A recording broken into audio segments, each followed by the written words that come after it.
Dave Mustaine has once again made headlines, and this time, his words have sparked even more fire between him and his old band, Metallica.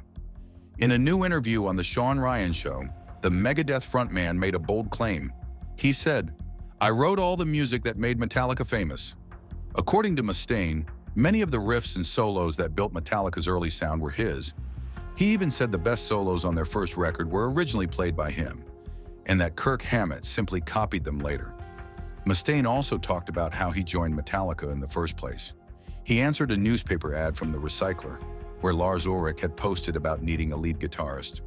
When they first spoke, Mustaine said he liked Motorhead and Budgie, and that was enough to impress Lars, who knew that meant Mustaine had good taste in metal. But not everything was smooth. Mustaine said he recorded a reel of guitar riffs, 2 days worth, just before he was kicked out of the band in 1983. One morning in New York, the band woke him up and simply told him he was out. He was shocked.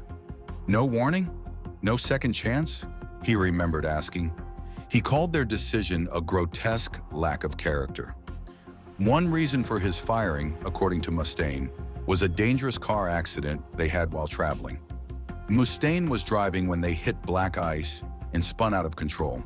He said he kept the car upright and may have even saved someone's life. But later, Lars and James used that moment as an excuse to replace him. Now, more than 40 years later, Mustaine still holds a grudge. He said he told the band not to use his music after he left, but they did anyway. Former Metallica bassist Ron McGovney responded on social media, saying Mustaine is wrong about some things, especially about Hit the Lights. McGovney said that song came from a band called Leather Charm, which James Hetfield was in before Metallica. He said neither Lars nor Mustaine were there when it was written, but Mustaine isn't backing down.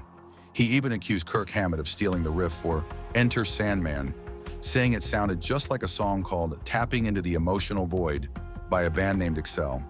That song came out in 1989, 2 years before Metallica released Enter Sandman. The truth behind who wrote what may never be fully clear.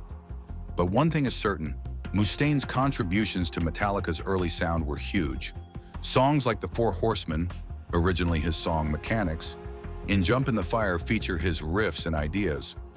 After his split from Metallica, Mustaine formed Megadeth, a band that went on to become one of the big four of thrash metal. Metallica and Megadeth both helped shape the metal scene as we know it. But even decades later, the fire between Mustaine and Metallica still burns.